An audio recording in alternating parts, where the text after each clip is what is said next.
Creating player buy-in is so important, not just for the benefit of having a successful season, but really it allows coaches to build successful programs. And I've been recording this episode for the better part of 3 months because I've been trying to find the right way to really share what I've learned over time and how we as a coaching staff created player buy-in.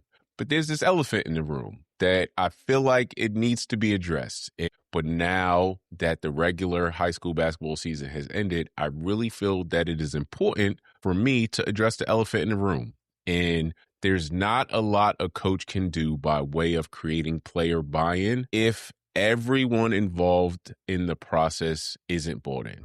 And when I want to speak specifically to are us as parents. I wasn't privy to this information when I was coaching, and sitting in the stands and hearing the conversations and watching how, some parents have acted towards coaches. It is very detrimental to anything that a coach is trying to do. I think it's very important for parents to understand that the conversations that they're having on the way home, the conversations that they're having at the dinner table, all of those things matter. But the last couple years especially, but again, as you'll hear in this episode, more so post-COVID, I started to see that when we had negativity in our locker room, it was because it was coming from the outside. And it was because of the conversations that were being had outside of the time that our players were together. I've watched the full high school basketball season. I've gotten a chance to follow my daughter around and watch her play softball. So this isn't just for basketball. This is for athletics overall. It is very clear to me how important we are as parents to the health of the teams that our kids play on. And when things don't go well, we have to look at ourselves too, and we have to understand if we are being complicit in this whole process. 9 times out of 10, I've found that when things are happening in the locker room and they aren't going the way that they're supposed to be going, and the coaches are doing all of the things to foster positivity and productivity and culture building, it's because of the other people in our players' lives. And so I have to be very direct. I want to start this episode with this message so that hopefully you understand everything that I say after this is with the understanding that us as parents are bought into this process as well. If we can do that, if we can give our sons and daughters the best chance to be successful in their team environment, whether we fully agree with what the coaches are doing across the board, it will be a positive experience for everyone involved. They will learn a lot. Just when I thought I was out, they pulled me back in. Please believe it or not, I'm still a cream of the crop. I was just until the age of 18 on the charts. Wasn't even dreaming this far. Believe who you are. The sun doesn't even know it's a star. Welcome back to today's podcast. Today, we're diving into one of the most important and probably most misunderstood parts of running a successful program, and that's creating player buy-in. This episode is all about getting everyone in your program, your best players, your role players, your bench players, and even parents aligned with the mission. Because let's be honest, everybody wants buy-in, but very few people actually know how to build it. I can tell you, it doesn't happen by accident. It's intentional, it's strategic, and it requires communication. So today, I'm breaking down exactly how you can create it in your program, or at least show you how I tried to do it. Let's start with the foundation. What is buy-in? To me, buy-in is a combination of clarity, belief, trust, and the acceptance of your role. Players do not buy into a system just because you tell them to. They buy into people, they buy into relationships, they buy into coaches who communicate consistently and tell them the truth. Now, I can tell you that I wished all of this were true, but where I found the most resistance over the years was the telling the truth part. Sadly, I've had more players than I would like to admit that preferred that I told them what they wanted to hear as opposed to what was actually the truth. And the same went for their parents. You can feel buy-in when it's there. The gym has energy, the bench is alive, effort is consistent, leaders are vocal, and there's no drama in the locker room. You can also tell when it's not. So why does buy-in fall apart? A few reasons always show up. Roles aren't clear. Communication is inconsistent. Your stars are being treated differently. Bench players feel invisible. And, sadly to say, parents. The biggest killer is unclear roles, followed by parents. When players don't know where they stand, they create their own story, and it's almost always wrong. Your stars are the engine. If your best players aren't bought in, your culture has a ceiling. Here's the key. Stars need responsibility, not privilege. Your best players should be held accountable first. They should be the standard setters. They should get clear expectations every week if you have to. And they should know that their leadership styles matter. I always made sure to meet with our top guys regularly, even if it was just 5 minutes here or there. But that went a long way. I would ask them questions like, what are you seeing right now? What are you hearing right now? What do you need from me? And when your star leads the right way, everything else becomes easier. When your star doesn't, nothing gets easier. I can tell you early on when I would ask questions, especially like, what are you seeing and what are you hearing? There were times where the players were a little apprehensive because they didn't want to be known as the op. They didn't want to be ratting people out. And we really tried to help them to understand that the information wasn't going to be used to get anyone in trouble. We just needed to know where we could be a resource to the group. And so over time, the trust was built and they understood why we were asking those questions. And it made it a little bit easier for them to share. When I talked about when your star doesn't lead by example, nothing gets easier. That is also true. You know, we've had times where our best player and our perceived leader wasn't bought into this whole process. And it was very, very difficult. And sadly, even when that player was gone, it took us some time to recover from that because they, as the leader, were the example that our young people look to. And so we had to kind of rework and reestablish what our culture was for the seasons that followed when we didn't have great leadership. Now, here's the real work. Getting the starters to buy in is one thing. Getting the kids who barely play to buy in, now that's a totally different story. The thing is, I found that bench players don't need equal minutes. They just need equal value, which is what they should always get. They need to feel seen. They need to feel important. They need to know exactly how they contribute. Some ways to help with that is, you know, when you're watching film, make sure, you know, for us, we always made sure that we were looking at effort. And in order to make our guys who were not going to get a lot of minutes feel that they were just as important, as we really pumped the effort part. And when they were playing hard, they were pushing the guys in front of them. If they pushed the guys in front of them, everyone got better. If everyone got better, we were able to create success as a team. And so in film, especially when we would sit down and watch film, we would talk about that. We would also celebrate scout team wins. Every time we had a competitive drill, and if it was like, you know, the first team against the second team or the third team, anytime the second or third team had an inkling of success, I went over the top to celebrate it, to the point where sometimes the first team guys, they would get frustrated because I literally would go over the top. But guess what? It made everybody better. And again, it made sure that the guys that weren't necessarily playing on game day knew how important they were to the group overall. And then, you know, the biggest thing is to give them specific roles, you know, praise the intangible things like communication, rebounding, physicality. But we had a young man that he was the leader in taking charges, right? He was the guy that without fail, if somebody was going to the basket, he was going to be right there taking a charge.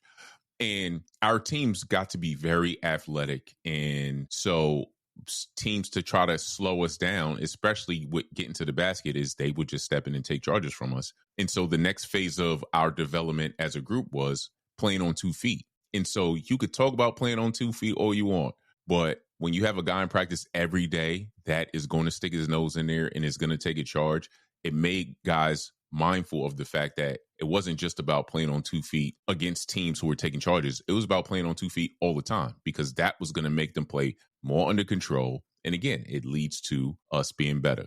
The truth is simple. Not everybody plays, but everybody matters. When bench players believe this, your culture becomes very special.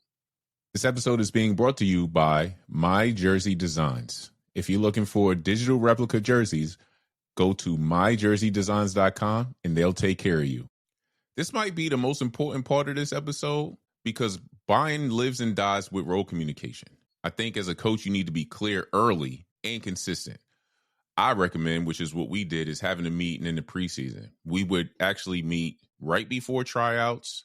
We would meet with parents the day or 2 days before tryouts, and then we would meet again over winter break. So the conversations that we would have would be like, here's what you do well. Here's what your projected role is. If you were in the top 7, 8, maybe even 9 guys, we would definitely have that type of a conversation. If you were not, That was a different kind of a conversation, but one that needed to be had just as well. Here's what needs to improve. Here's the path to more minutes if that is what you're looking for.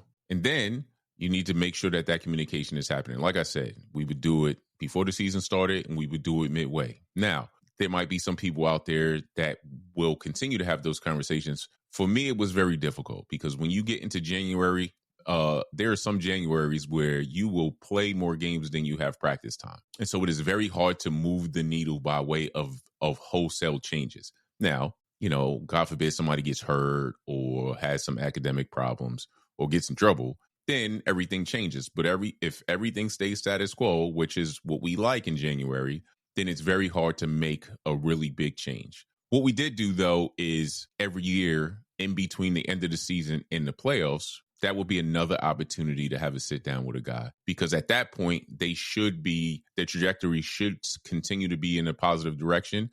And we say again, if this is a time where you want to try to crack the lineup or to get more minutes in the playoffs for this next week to 10 days, this is what we're going to need to see out of you in practice. I found that doing it like this worked very well. Here's folk handle honesty. What they can't handle is surprises. Okay, so here we go. The biggest conversation in regards to the overall program is the playing time conversation.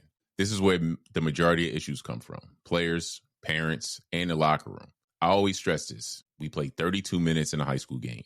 There's 28 minutes in the JV game. And there's 24 minutes in a freshman game or a middle school game. So if you're not in that top 8 rotation, it's going to be tough to think that you can play a lot of minutes on a consistent basis. And again, even if we're keeping 10, 11, 12 guys, we always wanted to make sure that the value of every player in our program was felt.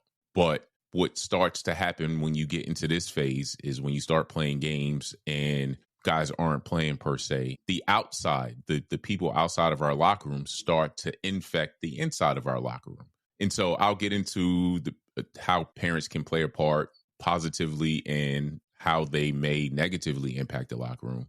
But I will say that those are the things that start to change players' approaches. When it came to playing time, we always wanted to make sure that players made that first contact. If one of our players was struggling or concerned or not happy about their role or their minutes, we always encourage them to initiate a conversation. And by all means, we were always willing to be transparent and have it. We would talk to them about what they can control. We would talk to them about the gap between where they are and where they want to be. And the biggest thing is understanding that if they are not playing as much, it's because there's somebody ahead of them that they need to prove that they could contribute at a better rate. We try to give them a plan. Here's what you're doing well. These are the things that for you to be able to earn more minutes. We found that having those transparent conversations didn't make everybody suddenly happy, but at least they understood the truth. Now, this is where it gets a little bit, I don't want to say uncomfortable, but this is where I would encourage parents to, this is the thing.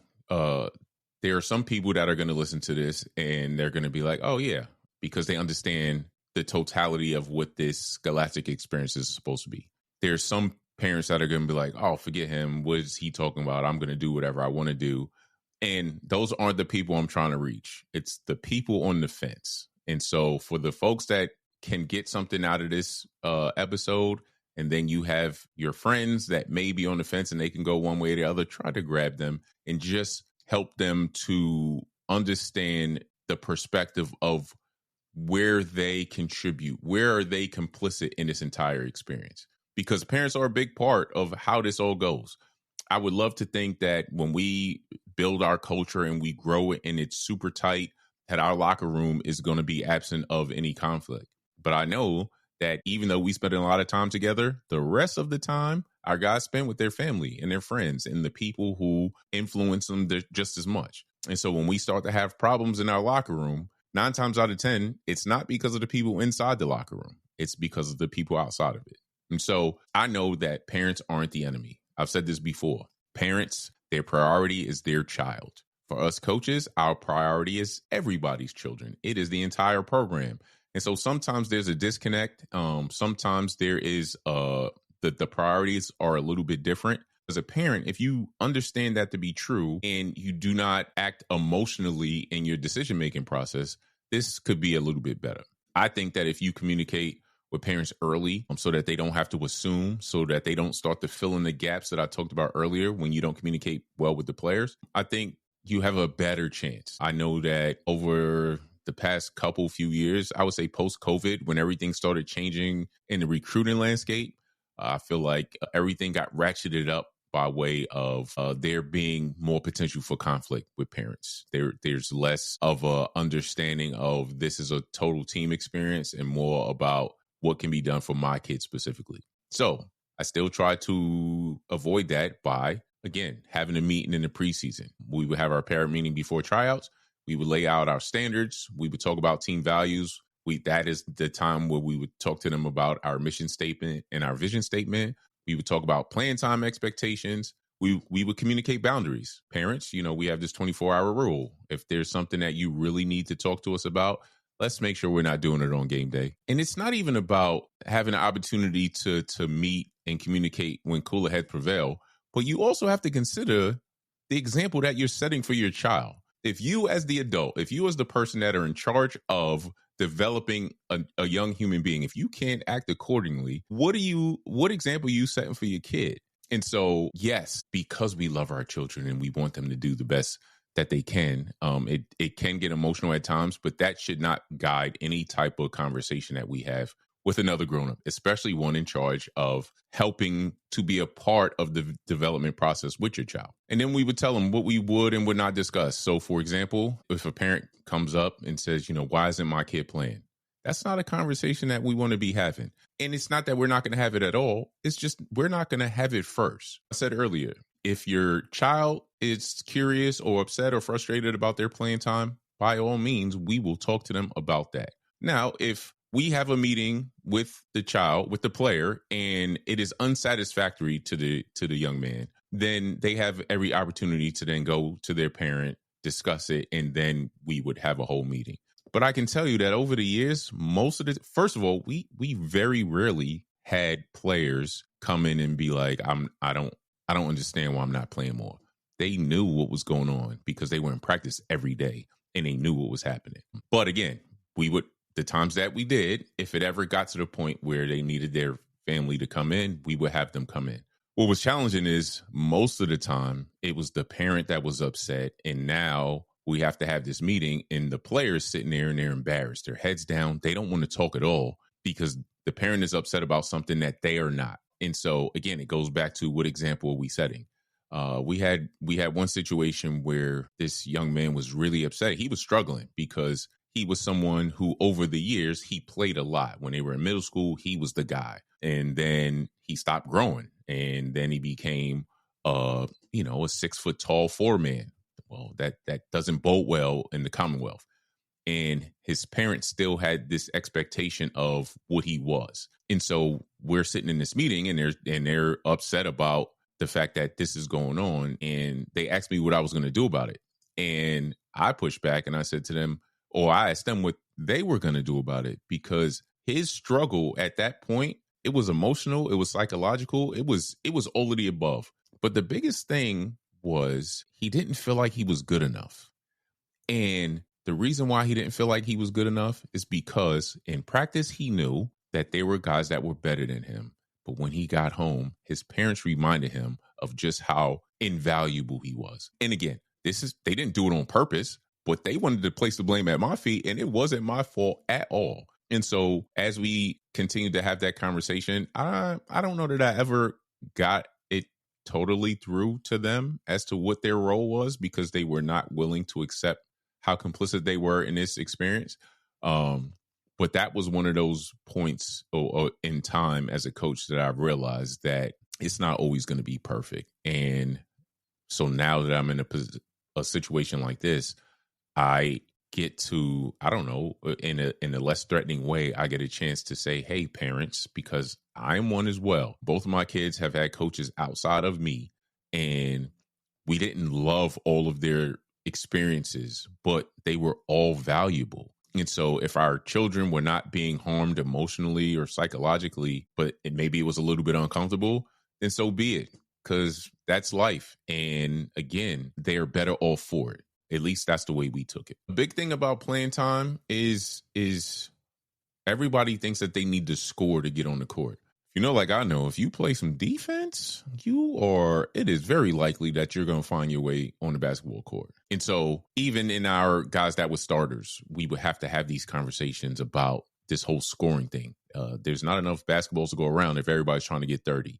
And it doesn't work that way. And so that is another one of those things that parents have to accept. When you look at the makeup of a team, everybody wants their player, their child, to be, I don't know, the focal point, the face of, but that's not always in the cards. And again, when you think the long game, when you think of ultimately, what are we trying to get out of this experience? That all should play a part into how this all goes. For the most part, when parents feel respected and informed, everything usually does run a little bit smoother.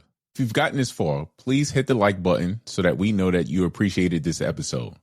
Also, please subscribe to our YouTube channel and to the platform that you are receiving this podcast. We very much appreciate it. Standards matter, not rules, standards. Rules are things players can't do. Standards are things players choose to do because they want to be great. When buy-in slips, you'll notice. You'll start to see cliques. You'll start to see benches that are sitting quietly. They're not cheering for their teammates or particular teammates. Players are constantly starting to question decisions. I think the biggest thing a coach can do is address it early. You can redirect culture. You can redirect how things are going in November. At this point of the season, in February, it's a lot harder.